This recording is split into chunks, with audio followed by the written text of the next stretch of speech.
जय गजानन भाविकांनो, मी विवान विठ्ठल ठाकरे. मी तुमचं मनापासून मनापर्यंत स्वागत करतो. अनंत कोटी ब्रह्मांड नायक महाराजाधिराज योगीराज परब्रह्म सच्चिदानंद भक्तपती पालक शेगाव निवासी समर्थ सद्गुरु श्री गजानन महाराज की जय. जय गजानन भाविकांनो, श्री गुरु गजानन सेवा महाराजांचे दिव्यानुभव या भागात आज आपण पाहणार आहोत. श्री रमेश बापट नाशिक या माऊलीचा अनुभव.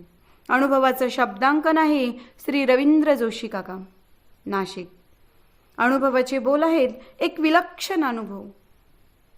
जय गजानन. वयाच्या 4 ते 5 वर्षापासूनच सौ कुलकर्णी या गजानन माऊलींच्या भक्त आहेत.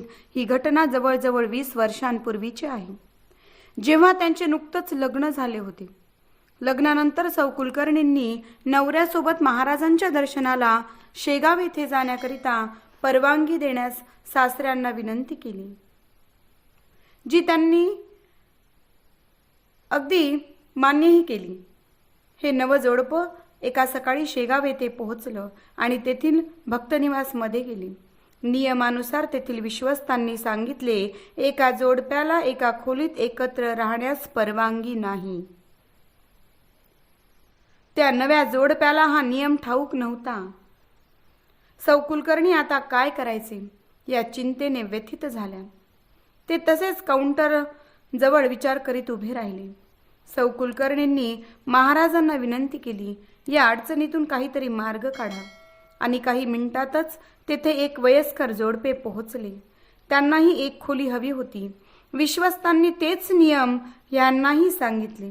ते वयस्कर जोडपे सौ कुलकर्णी जवळ आले आणि विचारले, जर आपण चौघांनी एकत्र राहणे चालणार असेल तर? विश्वस्तांना या गोष्टीत काहीच अडचण नव्हती. सौ कुलकर्णींना या गोष्टीमुळे खूपच आनंद झाला आणि ते सगळे एका खोलीत गेले. सौ कुलकर्णी दर्शन घेण्यासाठी खूप आतुर होत्या, त्यामुळे लगेचच त्या दर्शनाला गेल्या. ते वयस्कर जोडपे म्हणाले, आम्ही अतिशय थकलो आहोत प्रवास करून, म्हणून जरा आराम करतो. आणि त्यांनी सौ कुलकर्णींना बाहेरून खोली कुलूप बंद करून घेण्यास सांगितले. सौ कुलकर्णींना ते योग्य वाटले नाही की बाहेरून खोली बंद करून जावे, पण त्या जोडप्याने खूपच आग्रह केला. दर्शनाला जाण्यापूर्वी सौ कुलकर्णींनी जवळच्या हॉटेलमधून एक ग्लासभर दूध त्या जोडप्यासाठी आणले. त्या वयस्कर जोडप्याने त्यांचे आभार मानले आणि तो ग्लास टेबलावर ठेवण्यास सांगितला आणि ते दूध नंतर घेतील असे सांगितले. सौ कुलकर्णी त्यांच्या यजमानांसोबत मंदिरात दर्शनास गेल्या. त्यांनी मंदिरामध्ये त्यांच्या इच्छेप्रमाणे महाराजांच्या मनसोक्त दर्शन घेतले. मंदिरातून परतताना त्यांना उशीर झाला आणि त्या वयस्कर जोडप्यास भूक लागली असेल याची जाणीव झाली. त्यांनी खोलीकडे धाव घेतली आणि कुलूप उघडून प्रवेश केला तर तेथे कुणीच नव्हते. जरी ती बाहेरून बंद होती खोली, तरी सुद्धा तेथे कुठलेही सामान नव्हते. त्या वयस्कर जोडप्याचे त्यांनी आजूबाजूला पाहिले तर त्यांनी ठेवलेला दुधाचा ग्लास दिसला. अर्धवट ग्लास अजूनही भरलेलाच होता आणि एका खडूने फरशीवर लिहिले होते, माझा प्रसाद घे. ही सगळी श्री महाराजांचीच कृपा. ते सगळ्यांचीच काळजी घेतात. ते त्यांच्या नित्यनियमाने आठवण करतात आणि म्हणूनच